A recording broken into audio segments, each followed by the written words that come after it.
Ginaaligar kidnapping incident sa Zaraga, Cagharo, Iloilo City, ginapahayag sang kapulisan nga hindi matuod. Ini ang gintutukan ni Kim Salinas live sa Barangay San Isidro Haro sa syudad sang Iloilo. Kim?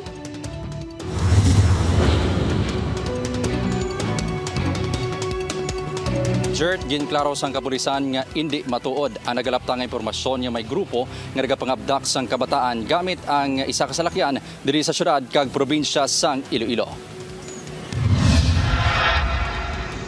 Wala sang kamaturan ang report sa ginaligar kidnapping sang isa ka bata sa Dawis Elementary School sa Zaraga, Iloilo kahapon.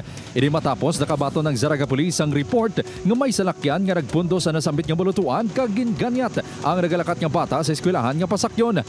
Gilayon niya gin-verify sa kapulisan ang insidente kag natukiban nga wala ini isang kamaturan. Nag-agi na itong salakyan, pinaalis sila, ginulugan ko noong ilang bata. Pero sa punta na natin, sir, wala sang nililinto da, sir, no?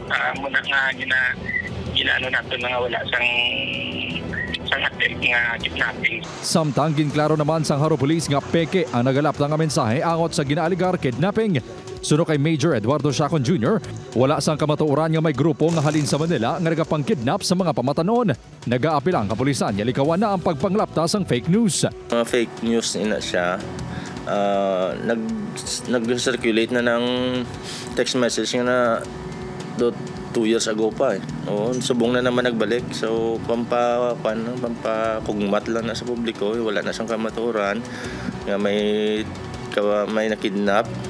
Nagisakay sa van, nga ito na daw ang siyang van subong sa province. So wala naman kamatuoran. Dugay-dugay na text message. Nagahingyo man ang kapulisan sa publiko nga likawan ang pagpaglapta sa hindi kumpirmado nga mensahe.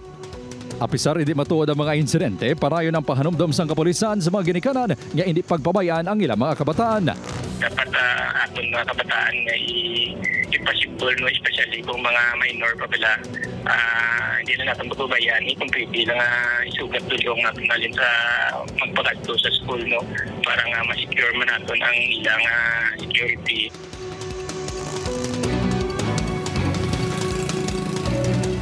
Jert, padayon nga ginapahanumdom sang kapulisan sa publiko nga hindi sa gilayon magpati o kon magpalapta sa silinga sahi isang unverified information agon hindi makatuga sang kahadlok. Jert? Salamat sa update, Kapuso Kim Salinas.